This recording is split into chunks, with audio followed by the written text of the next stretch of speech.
लाडक्या बहिणींना आता नोव्हेंबर आणि डिसेंबरचा एकत्रित लाभ मिळणार आहे। तर अद्यापही राज्यातल्या 80 लाख महिलांनी ई-केवायसी केलेली नाहीये। त्या महिलांनी लवकरात लवकर ई-केवायसी करावी यासाठी मुदतवाढही दिली आहे। त्यामुळे फेब्रुवारीपासून ई-केवायसी केलेल्या महिलांनाच योजनेचा लाभ मिळेल। ज्यांनी ई-केवायसी केली नसेल अशा महिलांचा हप्ता बंद होणार अशी माहिती वरिष्ठ अधिकाऱ्यांनी दिलेली आहे। त्याच्यामध्ये आपण लाडक्या बहिणी म्हणतो, लाडक्या बहिणीचं दुःख जे काय असेल तर अवैध दारूवर आळा घालण्याचं दुःख आहे। अध्यक्ष महोदय, दुरुस्ती करण्याची आवश्यकता आहे। आपण बैठक घेतली, आपण निर्देश दिले एक्साइज डिपार्टमेंटला, फूड अँड ड्रग्सला, होम डिपार्टमेंटला। आपण अध्यक्षांनी निर्देश देऊन सुद्धा काय होत नसेल अध्यक्ष महोदय, तर हे चिंतेचा विषय आहे अध्यक्ष महोदय, आपण निर्देश दिलेले आहेत तरी काय होत नाही, हा चिंतेचा विषय अध्यक्ष महोदय, चिंतेचा विषय आहे। महोदय, पुन्हा सदस्यांना सांगतो, प्रत्येक गोष्टीत लाडकी बहीण आणू नका, लाडक्या बहिणीच्या विरोधात जाऊ नका, घरी बसावं लागेल। प्रत्येक गोष्टीत लाडकी बहीण लाडक्या बहिणींचे पैसे चालूच राहतील, ती योजना सुरूच राहील। त्या योजनेला दुसऱ्या योजनेशी कंपेअर करता येत नाही, हे आपण लक्षात ठेवा।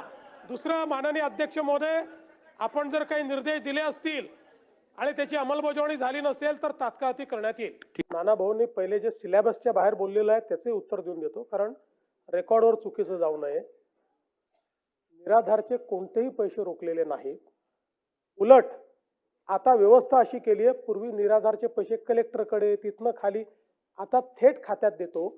आता फक्त ज्या लोकांचे केवायसी होऊ शकले नाहीत, प्रत्येक जिल्ह्याला सांगितलेलं आहे 10% लोक आहेत की ज्यांचे केवायसी अद्यापही झालेले नाहीत। जिल्हाधिकाऱ्यांना त्याचे टार्गेट दिलेले आहेत। ते केवायसी झाल्यानंतर अशी व्यवस्था केली आहे की निराधारचे पैसे हे त्यांच्या खात्यामध्ये जातील। आणि म्हणून हा सिलेबसचा बाहेरचा प्रश्न असला तरी उगीच लोकांना वाटेल की आम्ही कुठले तरी हे पैसे थांबवलेले आहेत। आमदार महोदयांनी त्या ठिकाणी सूचित केल्याप्रमाणे त्यामध्ये सूचित केल्याप्रमाणे CDPO असतील, सुपरवायझर असतील, तिथल्या कार्यरत असणाऱ्या अंगणवाडी सेविका असतील, यांच्या संदर्भातली योग्य ती कारवाई ही त्या ठिकाणी केली जाईल। आणि मी मगाशीच माहिती दिल्याप्रमाणे 20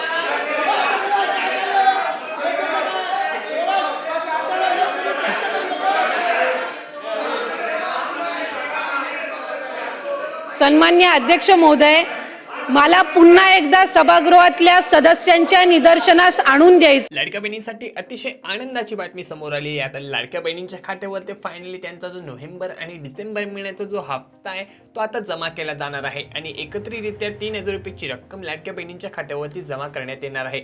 सोबतच लाडक्या बहिणींची जी केवायसीची मुदत होती ती आता वाढवण्यात आलेली आहे, ती फेब्रुवारीपर्यंत करण्यात आली आहे। कारण आपण बघू शकता की अर्ध्यापेक्षा जे जास्त लाडक्या बहिणी म्हणजे 80 लाखापेक्षा जास्त जो आकडा आहे तो समोर आलेला आहे की ज्या बहिणींनी अजूनपर्यंत केवायसी ही केलेली नव्हती, त्यामुळे त्यांचा जो लाभ आहे त्यांना तो मिळत नव्हता। परंतु फेब्रुवारी महिन्यापर्यंत जी मुदत आहे ती सांगण्यात आलेली आहे, वाढवण्यात आलेली आहे। ज्या बहिणी लवकरात लवकर केवायसी करतील त्यांना पुढच्या वर्षीपासून जे हप्ते असणार ते वाढवून मिळणार आहे, नाहीतर त्यांचे जे हप्ते ते बंद करण्यात येणार आहे। 31 डिसेंबरपर्यंत ही मुदत होती, आता ते पुढे वाढवण्याची जी बातमी आहे ती समोर आलेली आहे। तुम्ही केवायसी अजूनपर्यंत केली नसेल तर लवकरात लवकर ते करून घ्या आणि तुमची जी आनंदाची बाब म्हणजे तुमच्या खात्यावरती जी रक्कम आहे ती आता पाठवण्यात आलेली आहे। सोबतच 2100 रुपयाचा जो निर्णय होता त्याबद्दलचा निर्णय सुद्धा आता घेण्यात आलेला आहे, कारण पुरवणीची मागणी होती ती कालच झालेल्या हिवाळी अधिवेशनाच्या पहिल्याच दिवशी मांडण्यात आली आणि त्यावरती लवकरात लवकर त्याला मंजुरी मिळाल्यानंतर 2100 रुपयाचा हप्ता देखील तुमचा नवीन वर्षाचा गिफ्ट म्हणून दिला जाणार आहे।